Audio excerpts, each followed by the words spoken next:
वैष्णव मत वह कमल वन के समान है और उसको विकसित करने के लिए सूर्य के समान आचार्य चरण भगवान स्वामी श्री रामानंदाचार्य जी की वाणी वैष्णवों के हृदय कमल को विकसित करने के लिए सूर्य के समान है। यही वैष्णव मताब्ज भास्कर, वैष्णव मत, वह जो वैष्णव मत रूपी जो अब्ज है, कमल वन है, उसको विकसित करने वाले भास्कर। सुरसुरानंदाचार्य जी ने उनके शिष्य जो देवर्षि नारद जी के अवतार कहे जाते हैं, उन्होंने 10 प्रश्न पूछे हैं और आचार्य चरण ने 10 प्रश्नों का समाधान किया है। तो एक गुरु शिष्य की प्रश्नोत्तरी है और इतना अद्भुत ग्रंथ है वैष्णवताब्ज भास्कर। श्री रामानंदीय वैष्णवों के लिए ही नहीं, वैष्णव मात्र के लिए, आस्तिक मात्र के लिए उपयोगी है। इसलिए बहुत अच्छा, माने ऐसा नहीं कि केवल अमुक संप्रदाय, अमुक परंपरा, इतनी उदारता है इस ग्रंथ में, सारी बात आ गई है। तो हम उसी की चर्चा कर रहे हैं और महिमा तो आप अनेकों बार सुन ही चुके हैं। 114वां श्लोक, दानम तपस्तीर्थ निषेवणम जपो न चास्त्यहिंसा सदृशी शुभाकृति हिंसा मतस्तां परिवर्जयेत् जनः सुधर्मनिष्ठो दृढ़ धर्म वृद्धे। अभी पूर्व श्लोकों में भक्ति और प्रपत्ति का ही विस्तृत विवेचन किया गया था।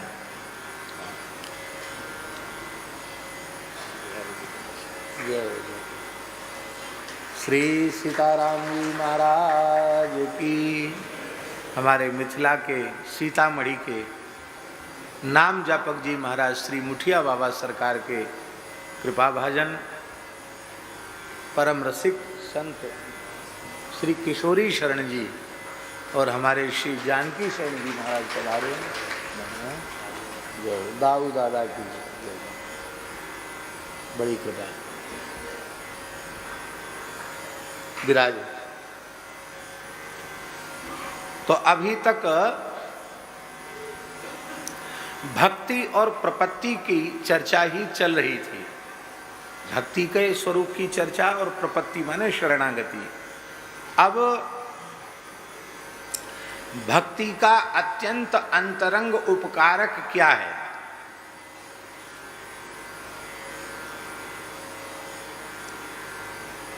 हमारे श्री दिव्य भावानंद जी, यही नाम है, श्री दिव्य भावानंद जी स्वामी जी, इनकी बहुत ऊंची पढ़ाई हुई है, निर्माण वगैरह की पढ़ाई भी इन्होंने पढ़ी है। अब तो महात्मा हैं, बिहारी जी की कृपा है, वृंदावन वास हो गया, खूब सत्संग करते हैं, खूब भजन करते हैं। श्री रामकृष्ण मठ के सन्यासी हैं।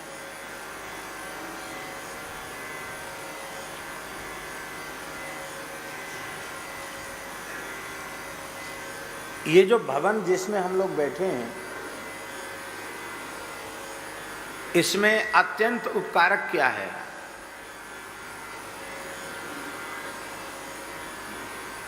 ये लोहा, लंगड़, सीमेंट, चूना, पत्थर, कंक्रीट, लकड़ी, लोहा, ये उपकारक है उपकारक। इसके बिना तो ये सब बनता नहीं।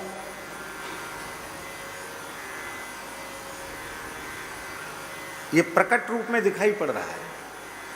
जिस भवन में हम लोग बैठे हैं, इस भवन में अत्यंत उपकारक क्या है?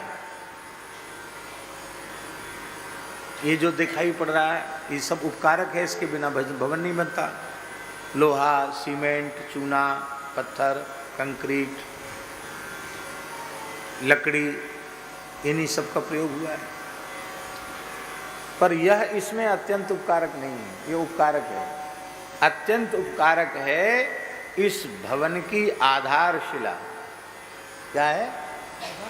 आधारशिला। नींव न हो तो आप चाहे जितना बढ़िया भवन बना दें, और नींव न हो तो,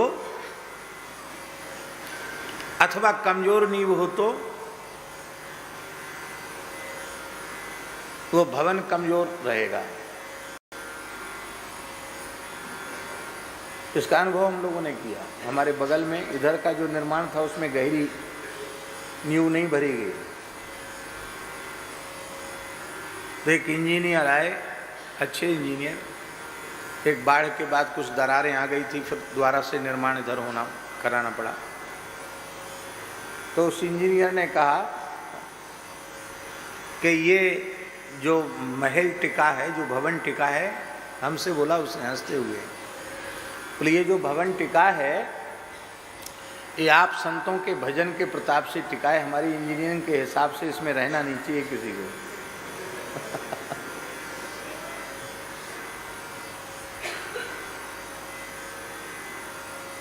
इसलिए बहुत अच्छा होगा कि इसमें थोड़ी पाइलिंग करा के और फिर से आप इसको थोड़ा सपोर्ट करके मजबूत करें, और नहीं इसमें हमारे विचार से रहना नहीं चाहिए। हमने कहा वो तो भगवान की सहारे रहेंगे, सब काम होगा नहीं क्योंकि बहुत पैसा लग जाएगा। लेकिन फिर भगवान ने ऐसी परिस्थिति कृपा करके निर्मित कर दी कि हमारे रसोई घर का प्रकाश, धुआं और ऊपर सब बंद हो गया। तो फिर अब कोई उपाय नहीं था, फिर पुनः से पाइलिंग करके जैसे उन्होंने कहा था वैसे फिर से कराना पड़ा। मूल बात इतनी सी है कि भवन की आधारशिला सुदृढ़ हो तो उस पे भवन भी सुदृढ़ होगा, और उसको आप चाहे जितनी ऊंचाई तक ले जा सकते हैं। उसका भी नियम है, कितनी ऊंचाई तक ले जाना है तो कितनी गहरे तक उसको ले जाना पड़ेगा। अभी हम अयोध्या जी में श्री राम मंदिर का जो आधारशिला है उसका दर्शन करके आए। आप तो थे साथ में। श्री चंपत राय जी ने सब विस्तार पूर्वक बताया। उन्होंने कहा कि पूरे दुनिया के भूवैज्ञानिकों को बुलाया गया है, बड़े से बड़े साइंटिस्टों को बुलाया गया है, और इस तरह का काम किया जा रहा है कि कम से कम 1200 से 1500 वर्ष तक किसी भी दैवी आपदा का प्रकोप भवन को प्रभावित न कर सके।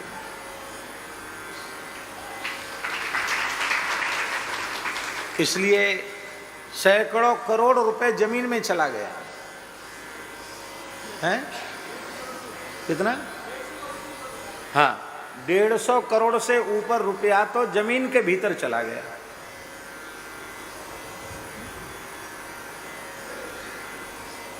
चंपत राय जी ने बताया। और उसमें कौन कौन से पत्थर का प्रयोग हो जिसमें किसी प्रकार के का क्षरण न हो, ये सब बहुत। तो ऐसा क्यों किया जा रहा है?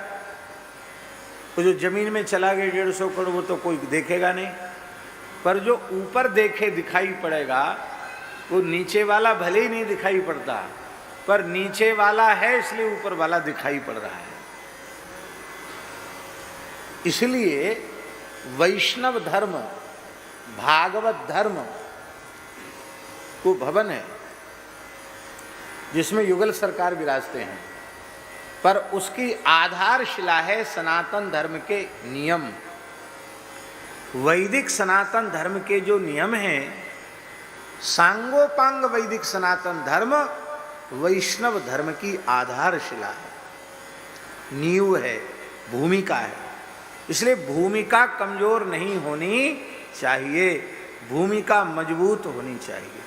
इसलिए इस श्लोक में सनातन धर्म के अत्यंत भक्ति के अत्यंत अंतरंग उपकारक, भक्ति का जो अत्यंत अंतरंग उपकारक सनातन धर्म का जो स्वरूप है, उसके जो लक्षण हैं, उनका वर्णन इस श्लोक में किया जा रहा है।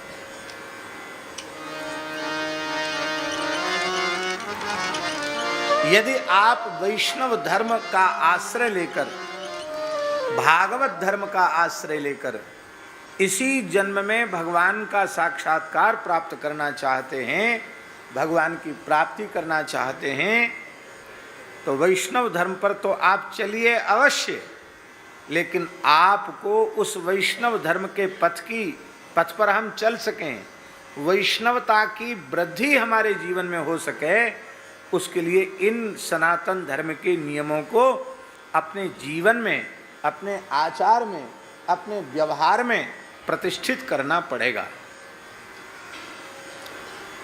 उनमें सबसे पहला कौन है? दानम तपः तीर्थ निषेवणम जपो न चास्त्यहिंसा सदृशी शुभाकृति हिंसा मतस्ताम परिवर्जये जनः सुधर्मनिष्ठो दृढ़ धर्म वृद्धे।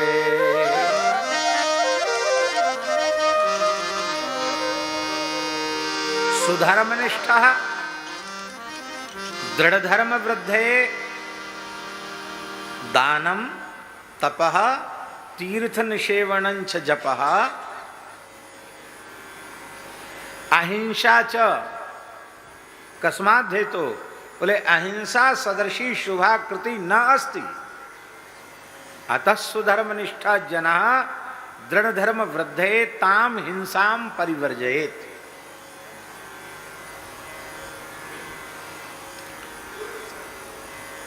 प्रत्येक वैष्णव का धर्म है,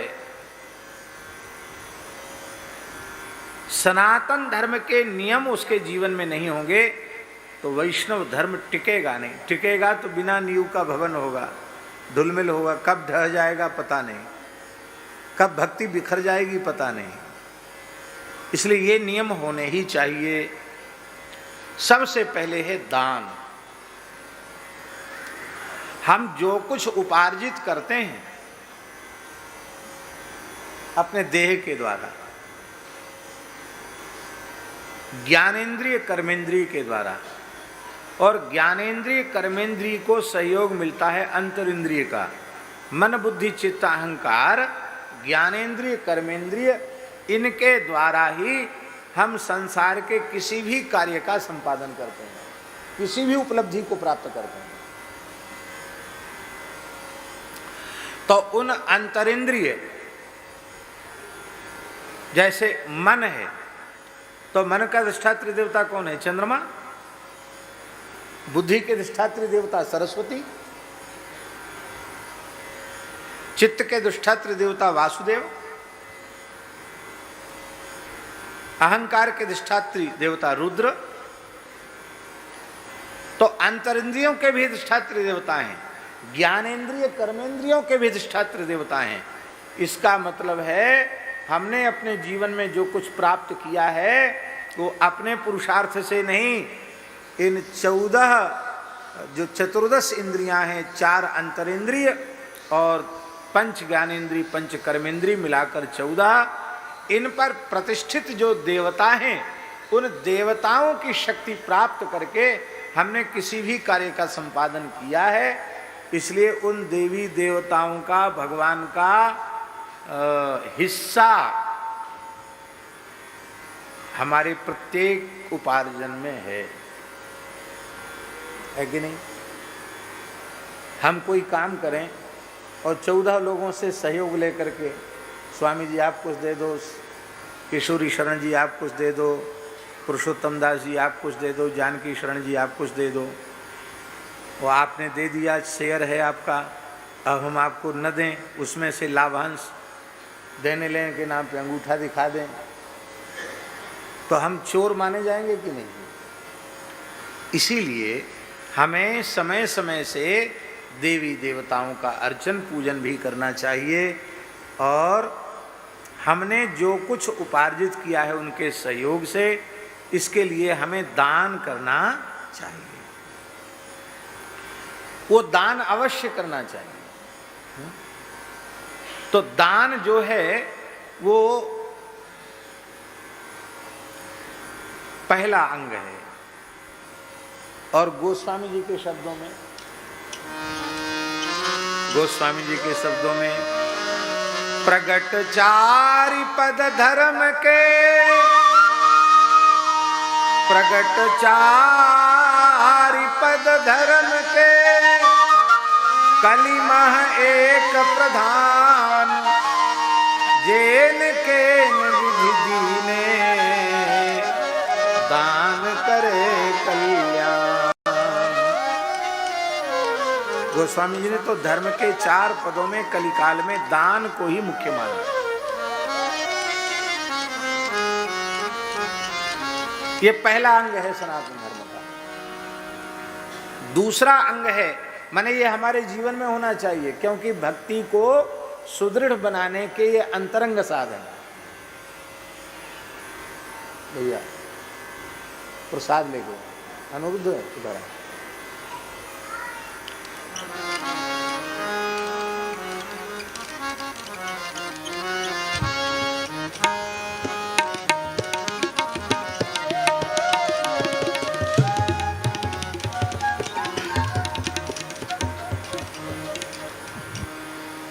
दूसरा है तप। इन सब की चर्चा हम करेंगे। दान भी आवश्यक है, तप भी आवश्यक है। तप का स्वरूप क्या है, इसकी भी चर्चा हम करेंगे। ये भी तप भी वैष्णव धर्म का जो अंतरंग साधन भक्ति है अथवा प्रपत्ति शरणागति है, उसको पुष्ट करने का साधन है दान, उसको पुष्ट करने का साधन है तप, और उसको पुष्ट करने का साधन है तीर्थ निषेवण, तीर्थ सेवन, धाम में वास। तो दूसरा साधन है तप। तप से चित्त की शुद्धि होती है, तप से देह की शुद्धि होती है। इंद्रियों का दमन, बाहर इंद्रियों का दमन और अंतर इंद्रिय का शमन, ये दोनों तप से ही संभव है। शम और दम ये बिना तप के संभव नहीं। ये नहीं कि चाय जो खा लिया है, चाय जहाँ खा लिया है, चाय जैसे रह गए, चाय जब तक सोए, चाय जब तक जगे, ये मनमाने तरीके से कुछ नहीं होगा। जीवन शास्त्र मर्यादित, शास्त्र नियंत्रित होना चाहिए। हम लोग अनुकरण तो करते हैं बड़े से बड़े गुणातीत सिद्धों का, अपनी ओर झांक के नहीं देखते। क्या हमारी वैसी स्थिति है?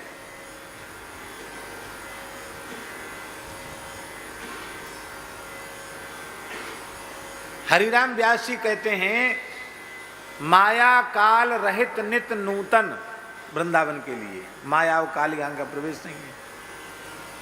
नहीं संध्या नहीं प्रात। जब संध्या ही नहीं है, सवेरे नहीं है, तो सूर्य ग्रहण चंद्र ग्रहण कहां से आया? काल ही नहीं है, ये सूर्य नहीं है, ये चंद्रमा नहीं है। फणी पर रवितर नहीं विराट मह, ये शेष के ऊपर नहीं है। सूर्यमंडल की परिधि में नहीं है, चंद्रमा की परिधि में नहीं है, विराट ब्रह्मांड से भी अलग है। दिव्य स्वरूप तो धाम का यही है। पर क्या यह अनुभूति हमें हो रही है?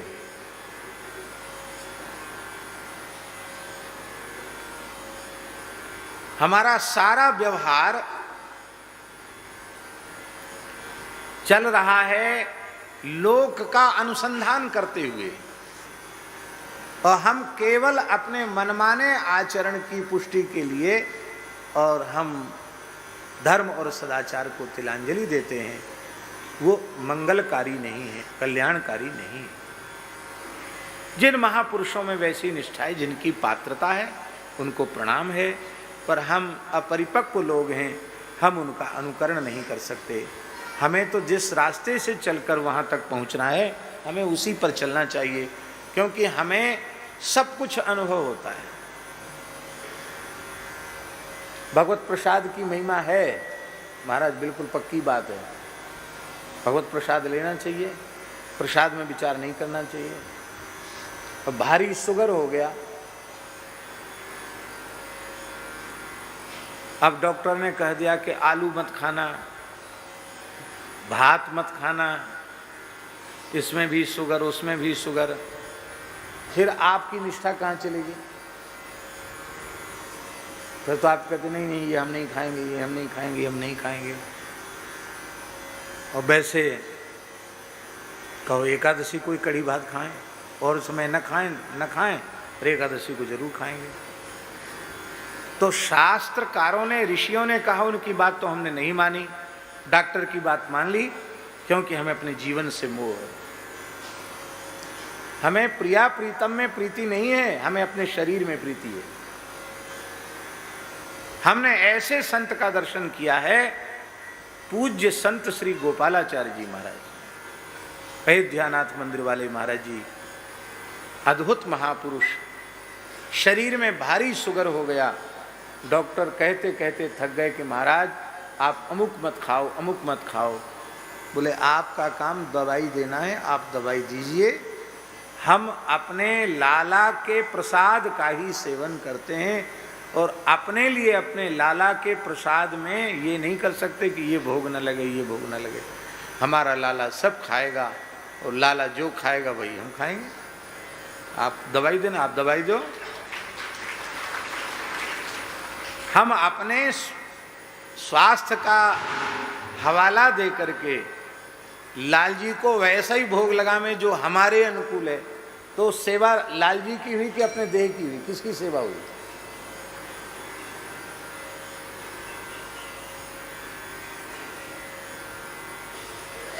ये है। ऐसा नहीं कि उनको पदार्थ की लोलुपता थी, ये लाल जी के प्रति उनका वात्सल्य, उनका भाव। लाल जी को बढ़िया शुद्ध साथ अपने हाथ से बनाकर ठाकुर जी को भोग लगाते हैं। तो तप से अंतःकरण की शुद्धि, देह की शुद्धि होती है। तप की भी हम चर्चा करेंगे।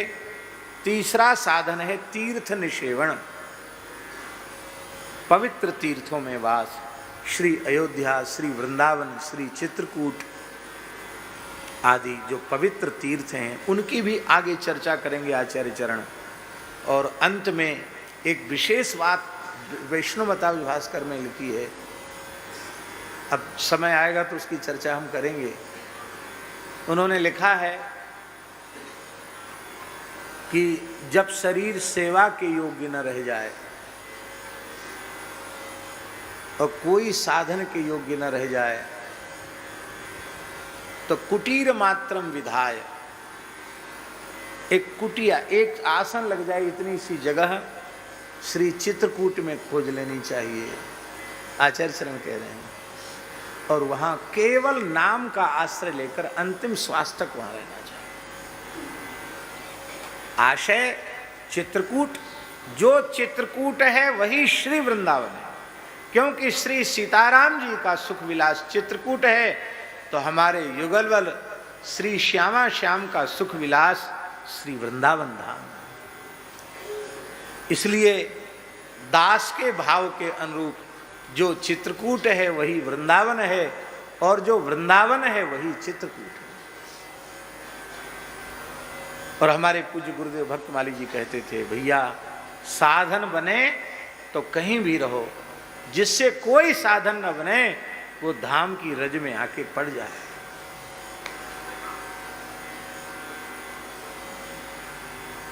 धाम में आ गया, बस हो गया। ईमानदारी से धाम का आश्रय लोगे तो एक क्षण भी आपका बिना भगवत चिंतन के नहीं जाएगा। यहां के तो कण कण से भगवान नाम प्रकट होता है। सुनने वाला चाहिए। हम बहरे हैं, हमको सुनाई नहीं पड़ता। श्री तुलसीदास जी कान वाले महात्मा थे, तो गोस्वामी जी ब्रज में आए, उन्होंने क्या सुना? गोस्वामी जी का दोहा, राधा राधा रटत हैं आप आक ढाक अरु कैर तुलसिया ब्रज भूमि में कहा राम सो बैर। गोस्वामी जी कहते हैं हमारे कानों को राम राम सुनने का अभ्यास पड़ा हुआ है, और मैं जब से ब्रज में आया हूं यहाँ के आंख ढाक कैर से राधा राधा राधा राधा, केवल राधा राधा सुनाई पड़ता है। हमको सुनाई पड़ता है, हमको पर निंदा पर चर्चा सुनाई पड़ती है, हमको परदोष दिखाई पड़ते हैं, हमें युगल का नित्य विहार नहीं दिखाई पड़ता, हमें भगवान नाम जो कण कण में व्याप्त है वो सुनाई नहीं पड़ता। धाम का आश्रय लो, हृदय से धाम का आश्रय ले लो। अग्नि में पड़ी हुई वस्तु आग बन जाती है, धाम को समर्पित जीव धाम का ही स्वरूप हो जाता है। तो कितने साधन हो गए? दानम तपस्तीर्थ निषेवणम जपः। चौथा साधन है जप। जप की चर्चा हम पहले कर चुके हैं, पंच संस्कारों के प्रकरण में जप की चर्चा हम विस्तार पूर्वक इस ग्रंथ में कर चुके हैं, इसलिए उसकी विशेष चर्चा नहीं करेंगे। और जप तो समझाने की आवश्यकता ही नहीं है, क्योंकि आप सब जप परायण हैं। भगवान शंकर का पार्वती जी को उद्बोधन है, जपात सिद्धिर जपात सिद्धिर जपात सिद्धिर वरानने। हे पार्वती, हे सुमुखी पार्वती, एकमात्र साधन है लक्ष्य तक पहुंचने का जप जप जप। जप से सिद्धि, जप से सिद्धि, जप से सिद्धि। मानसिक, उपांशु और वाचिक, ये तीन प्रकार का जप होता है। मानसिक भी करना चाहिए, उपांशु भी करना चाहिए, जिसमें होठ हिलते हैं, जीभ थोड़ी थोड़ी भीतर हिलती है, पर बाहर किसी को सुनाई नहीं पड़ता। पर एक वाचिक भी होता है, जिसमें अपने को सुनाई भी पड़ता, अपने जो नाम बोलते हैं वो सुनाई पड़ेगा, वाचिक। तीनों प्रकार का जप, तीनों की अलग अलग महिमा है। हमने महात्माओं से सुना है कि 3 मकार को एक करके जपो। 3 मकार कौन कौन है? एक मकार है मन, दूसरा मकार है मंत्र, मंत्र में भी माँ है ना, और तीसरा मकार है मन का। ये मन का, इस दाने को क्या कहते हैं? मन का कहते हैं। कर का मन का डार दे, मन का फेर, मन का कहते साधुओं में इसको। तो मन, मंत्र और मन का, इन तीनों मकारों को एक करो तो जप शुरू हो जाएगा। ये भाव है गोकुल भवन वाले परमहंसी महाराज का भाव, परम सिद्ध संत श्री परमहंस राम मंगलदास जी उनका। 3 मकार को एक करके जप। जप, जप की बहुत महिमा है। भगवान ने इसी जप की महिमा को हम लोगों को समझाने के लिए कहा, यज्ञानाम जप यज्ञोष्मि, मैं यज्ञों में जप यज्ञ हूं। जप यज्ञ क्यों हूं?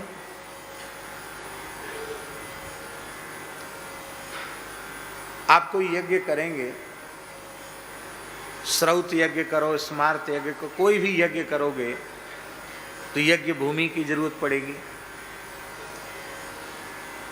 फिर मुहूर्त की जरूरत पड़ेगी, फिर यज्ञ में प्रयुक्त होने वाले जो उपकरण है, यज्ञ की सामग्री है, उसकी आवश्यकता पड़ेगी। वो भी अत्यंत पवित्र होनी चाहिए। वो मिलेगी क्या इस समय में? बड़ी कठिनाई है। फिर योग्य ब्राह्मण चाहिए, आचार्य योग्य हो, ब्रह्मा योग्य हो, अध्वर्यु योग्य हो, होता उद्गाता ऋत्विक सब योग्य हो। अब उनके जो लक्षण शास्त्रों में दिए गए हैं, उन लक्षणों से युक्त मिलना इस समय बहुत कठिन है। और मान लो हमने ये सब कर भी लिया और करने के बाद भी कोई एक छिद्र रह गया, तो वाल्मीकि रामायण में लिखा है, छिद्रम ही मृगयन्ति स्म विद्वांसो ब्रह्म राक्षसाः। वाल्मीकि महर्षि कह रहे हैं विद्वान ब्रह्म राक्षस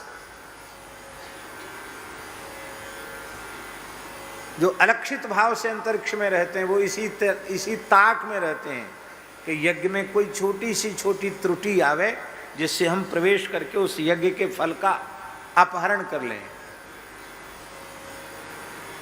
इसलिए नहीं यज्ञ समो बंधु नहीं यज्ञ समो रिपु। यज्ञ के जैसा बंधु नहीं है और यज्ञ के जैसा रिपु माने शत्रु नहीं है। हंसी खेल नहीं यज्ञ। और इस समय तो यज्ञ क्या कहना महाराज, झंडा गड़ गया यज्ञ का। अब चंदा इकट्ठा हो रहा है, कमेटी बन गई। अब प्रधान कुंड की बोली कितनी, इतने लाख कितनी, बोलो कोई इसके आगे उसके आगे बोली। अब जो सबसे ज्यादा बोली देगा वही कुंड पर बैठने का यजमान होगा। वह किस वर्ण का है, यज्ञशाला में प्रवेश का अधिकारी है कि नहीं, उसका धन कैसा है, उसके आचरण कैसे हैं, उसका आहार शुद्ध है कि नहीं, वो शिखा सूत्रधारी है कि नहीं, इस सब की आवश्यकता ही नहीं रहेगी। वहीं से दोष शुरू हो गया। फिर जिन वस्तुओं का हम यज्ञ में प्रयोग कर रहे हैं, बाजार के चर्बी युक्त घी का, बाजार की वस्तुओं का,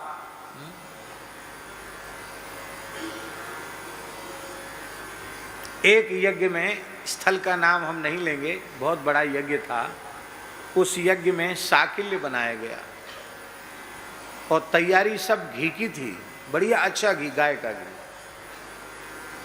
पर आपको सुन के हंसी आएगी, उस साकिल्य बनाने वाले लोगों ने क्या किया कि ज़्यादा साकिल्य है, हाथ से कहाँ तक मिलाएंगे। उन्होंने अपने अपने पांव धोए और एक तिरपाल पे साकिल्य सब बिछा दिया और पैरों से खूंद करके उन्होंने साकिल्य बनाया।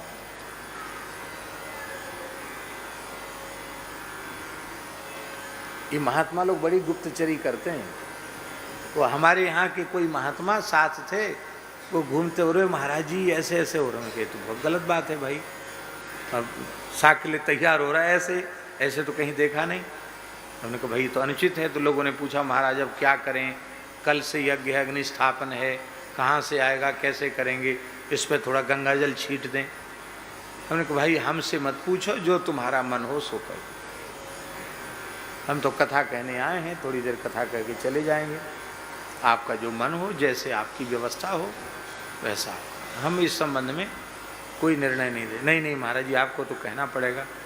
ज़्यादा पीछे पड़े तो कहा, हमने तो कहा कि सब सामग्री विसर्जित कर दो, खोजने से भगवान मिल जाते हैं, वस्तु क्यों नहीं मिलेगी, आप खोजो, तैयारी करो, घी लाओ, खर्च की परवाह मत करो, लेकिन यदि करो तो ठीक से करो।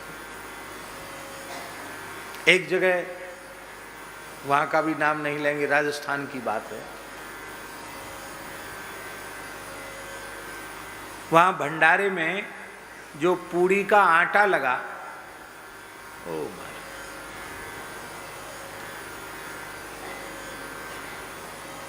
ऐसे पैर से खूंद रहे थे आटा, और गर्मी का समय, उसमें उनका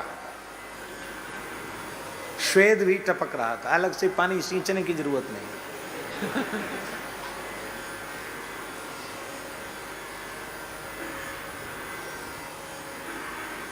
हमने कहा भाई धोखे से भी हमारे साथ वाला, बोले महात्माओं को तो पहली पंगत महात्माओं की होगी।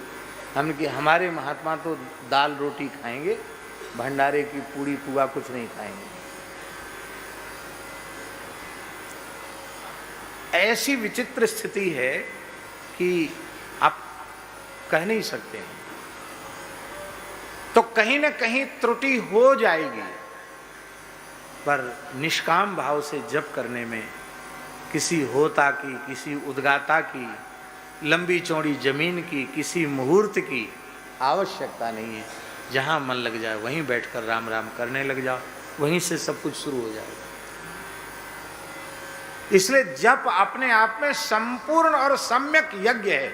इसलिए यज्ञानाम जप यज्ञोष्मि, भगवान गीता में कहते यज्ञों में मैं जप यज्ञ हूं। भक्तमाल जी का एक छप्पै दास को बहुत प्रिय है। श्री कबीर कृपाते परम तत्व पद्मनाभ पर छोड़। श्री कबीर कृपाते परम तत्व पद्मनाभ पर छोड़ हो। नाम महानिधि मंत्र, नाम ही सेवा पूजा। नाम महानिधि मंत्र, नाम ही सेवा पूजा। जप तप तीरथ नाम, नाम बिन और न दूजा। जप तप तीरथ नाम, नाम बिन और न दूजा। नाम प्रीति नाम वैर, नाम कहनामी बोला। नाम प्रीति नाम वैर, नाम कहे नामी बोले। नाम अजामिल साखी, नाम भवबंधन को। नाम अजामिल साखी, नाम भवबंधन को। नाम अधिक रघुनाथ ते, राम निकट हनुमत कहो। नाम अधिक रघुनाथ ते, राम निकट हनुमत कहो। कबीर कृपाते परम तत्व पद्मनाभ पर छोड़। हाँ कबीर कृपा से परम तत्व पद्मनाभ पर छोड़। नाम जप तो, मंत्र जप तो हमें करना ही है। गुरु परंपरा से प्राप्त मंत्र का जप निष्ठा पूर्वक, श्रद्धा पूर्वक और विधि पूर्वक करना है। किंतु मंत्र जप के साथ ही साथ शेष समय हमें नाम जप करना है। मंत्र जप में विधि का आग्रह है, पर नाम जप में विधि का आग्रह नहीं है। इसलिए नाम जप निरंतर जगते, सोते, खाते, पीते, उठते, बैठते निरंतर भगवान के पवित्र नाम का आश्रय। अब हम क्या कहें, अब तक जिन महात्माओं को, जिन साधकों को, जिन भाग्यशाली जीवों को कुछ भी मिला है, लौकिक नहीं, पारमार्थिक जगत में, अध्यात्म में यत्किंचित कुछ भी मिला है, वह केवल और केवल नाम की कृपा से मिला है। और जिन्हें मिल रहा है, यत्किंचित भी अनुभव हो रहा है, वह केवल नाम की कृपा से हो रहा है। और जिन्हें आगे होगा, उन्हें भी केवल और केवल नाम के आश्रय से ही होगा। तो विनय पत्रिका में गोस्वामी जी ने तो ऐसी बात कह दी, राम नाम मति, राम नाम गति, राम नाम अनुरागी वह गए हैं, जो हो ही गए आगे, तेई गनियत बड़ भागी। यही भाग्यशाली कहलाने के योग्य है। कितने साधन हो गए? दान, तप, तीर्थ निषेवण, जप, 4 साधन हो गए। 5वां साधन है मन वाणी क्रिया से किसी भी प्राणी को कष्ट न पहुंचाना। मन वाणी क्रिया से किसी भी प्राणी को कष्ट न पहुंचाना। जिन्हें हम अचेतन कहते हैं उनमें भी चेतन है, किसी का तिरस्कार नहीं। कीट पतंग मक्खी मच्छर, इन पर भी दया करना, इन पर भी कृपा करना। किसी प्राणी से द्रोह नहीं, सभी प्राणियों पर कृपा, सभी प्राणियों के प्रति करुणा का भाव। जीवे दया, जीव मात्र पर दया। महाभारत में लिखा है महाराज जी, अहिंसा सर्वभूतानाम यथा माता तथा पिता। जिसने अहिंसा का व्रत धारण किया है वह तो जगत पिता जगत माता के समान पुरुष है। माने वो पुरुष भूल गया कोई बात, वो पुरुष भगवत तुल्य है, भगवान का ही स्वरूप है वो। मन वाणी क्रिया से किसी प्राणी को पीड़ा न पहुंचाना। मलुकदास जी कहते हैं, किसी जीव को जिसमें चैतन्यता दिख रही उसको तो पीड़ा पहुंचाओ ही मत। हरी डाल मत तोड़िए, लागे छुराबान। दास मलू का यूं कहे, अपना सा जीव जान। आपकी कोई अंगुली तोड़ दे मरोड़ दे, कितनी पीड़ा होगी। किसी हरे पेड़ की डाली भी मत तोड़। यह है अहिंसा। अहिंसा से बढ़कर के कोई शुभ कृति नहीं है। इसलिए दान, तप, तीर्थ निषेवण, जप, इनका तो आश्रय लेना ही चाहिए। मनवाणी क्रिया से किसी प्राणी की हिंसा नहीं करनी चाहिए। और एक विशेष बात लिखी है कि इसलिए वैष्णव का कर्तव्य है कि वह हिंसा का तो सर्वथा त्याग कर ही दे। इसका आशय है, दान करे, तपस्या करे, तीर्थ का सेवन करे, जप करे, पर अहिंसा व्रत को धारण न करे तो जितना किया कराया है सब बराबर हो जाए, सब चौपट हो जाए। इसलिए अहिंसा पर बहुत जोर दिया। अहिंसा बहुत कहते शुभाकृति ही, अहिंसा से बढ़कर शुभ कर्म और कोई दूसरा नहीं है, साधन और कोई दूसरा नहीं है। इसलिए भगवत जन का, वैष्णव जन का कर्तव्य है हिंसा का त्याग करे। उससे वैष्णव धर्म पुष्ट होगा और वो भगवान की ओर उसकी गति होगी। अभी केवल हमने इसका सरलार्थ ही बताया है, जिसका व्याख्यान अभी हमने नहीं किया। व्याख्यान फिर करेंगे क्योंकि बहुत बढ़िया श्लोक है। फिर आगे धार्मिक हिंसा का भी निषेध करेंगे, आगे के श्लोक में यज्ञीय हिंसा का भी निषेध करेंगे आचार्य चरण, उसका भी हम यथासमय वर्णन करेंगे। इन्हीं शब्दों के साथ हम आज लगभग 6 बजे तो यहाँ आए, बैठे 6 बजे के बाद। और हमको धीर समीर कुंज भी आज जाना था, लेकिन बिल्कुल विस्मृति हो गई। और रामचंद्र दास जी ऐसे कर रहे तो हम सोचे कथा सुनकर ऐसे कर रहे हैं। बाद में उन्होंने इशारा किया कि आपको कहीं जाना है, तब हमारे याद में आया कि हमको कहीं जाना है। कोई बात नहीं, यहीं हम अपने वाणी को विराम देते हैं। श्री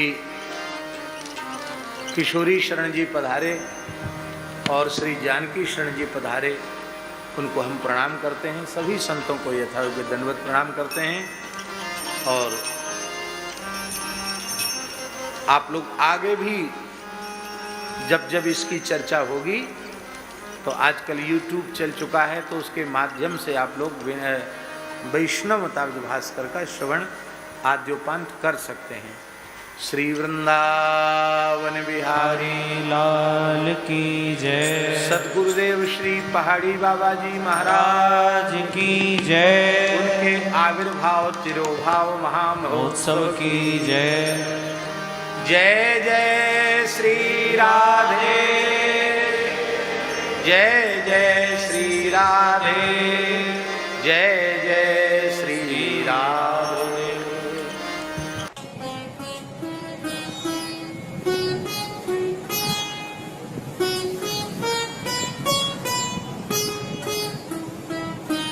श्री सीताराम प्रतिदिन सत्संग एवं दर्शन के लिए श्री महाराज जी के ऑफिशियल चैनल को जरूर सब्सक्राइब करें।